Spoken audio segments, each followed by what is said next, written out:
warahmatullahi wabarakatuh. Kali ini saya akan membuka lagi sesi tanya jawab.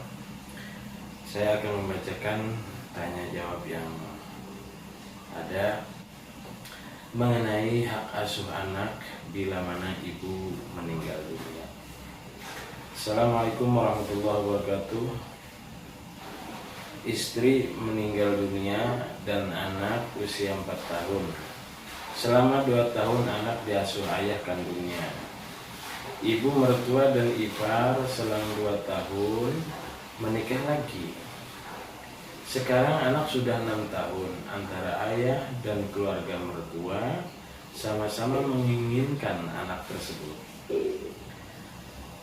Adakah dalam Islam yang mengatur hak asuh anak harus ikut dengan siapa dan di usia berapa anak diperbolehkan memilih mau ikut dengan siapa? Jawabannya, Waalaikumsalam warahmatullahi wabarakatuh. Yang lebih memiliki hak untuk mengasuh anak jika ibu anak meninggal dunia adalah nenek anak dari pihak ibu. Nenek anak dari pihak ibu. Sehingga jika berkumpul keluarga wanita dan pria, maka dalam hak pengasuhan anak didahulukan ibu, lalu nenek, dan seterusnya ke atas. Referensi dari kitab Al-Fiqhu ala Madhabil Arba'ah. Oke, pertanyaan yang selanjutnya. Orang tua mencuri harta anaknya atau sebaliknya? Pertanyaannya, Assalamualaikum warahmatullahi wabarakatuh. Apakah jika orang tua mengambil uang anaknya tanpa izin termasuk mencuri? Waalaikumsalam warahmatullahi wabarakatuh. Ya, termasuk mencuri. Jika orang tua mengambil uang anaknya tanpa izin.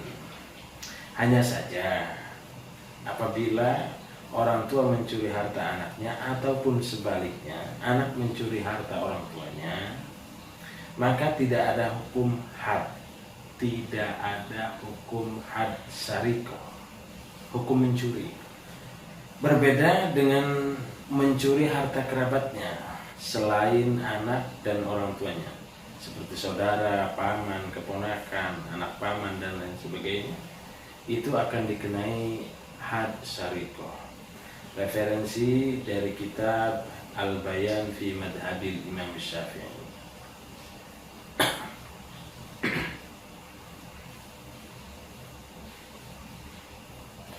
Masuk pertanyaan yang selanjutnya. Benarkah jika setelah akad nikah ijab qabul istri harus segera dijima agar tidak didahului setan? Assalamualaikum warahmatullahi wabarakatuh. Izin bertanya, apakah benar setelah akad nikah si istri cepat-cepat dijima supaya tidak didahului setan?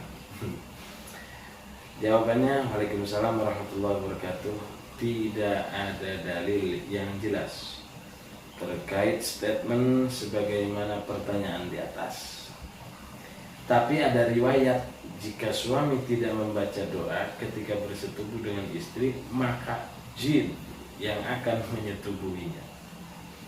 Sebagaimana riwayat dari Mujahid bin Hasan.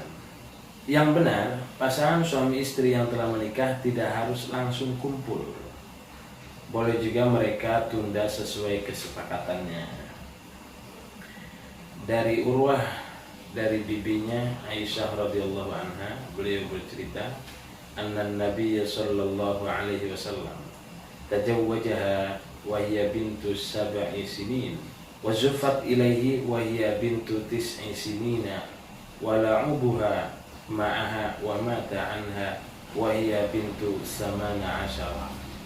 Pertanyaan selanjutnya, bagaimana hukum wanita tersenyum pada laki-laki lain, artinya non-muhrim? Assalamualaikum warahmatullahi wabarakatuh. Mau bertanya, bagaimana hukumnya seorang wanita tersenyum kepada laki-laki atau sebaliknya yang bukan mahramnya? Waalaikumsalam warahmatullahi wabarakatuh. Hukumnya tidak boleh, karena dengan senyum tersebut pasti terjadi dengan saling memandang. Sedangkan memandang ajnabi itu dilarang, kecuali 3 hal: persaksian, jual beli, belanja. Alasan hukum membolehkan memandang ajnabi saat persaksian, jual beli, dan belanja adalah hajat atau kebutuhan dan tanpa syahwat, serta tidak ditakutkan timbulnya fitnah. Referensi dari kitab Rawdatul Thalibin, dari kitab I'anatul Talibin. Pertanyaan yang selanjutnya, mau tanya tentang harta dalam suami istri. Misalnya si istri perempuan sebelum kawin punya harta 50 juta. Setelah kawin, si suami istri masih sama-sama hidup. Apakah suami berhak terhadap uang istri tersebut? Jawabannya, Waalaikumsalam warahmatullahi wabarakatuh. Suami tidak berhak terhadap uang tersebut. Seorang suami tidak boleh menggunakan atau menyembunyikan harta milik istri tanpa seizin istri. Malahan, seorang suami wajib menafkahi istri sekalipun si istri tersebut orang kaya. Suami tidak berhak mentasarufkan harta istri tanpa seizin, dan jika istri mengizinkan, maka pentasarufan hartanya harus sesuai dengan apa yang dikehendaki istri. Jika tidak, maka suami wajib menggantinya. Wallahu a'lam. Referensi dari kitab Al-Mughni Ibnu Qudamah, kitab Mughni Al-Muhtaj, dan I'anatul Talibin.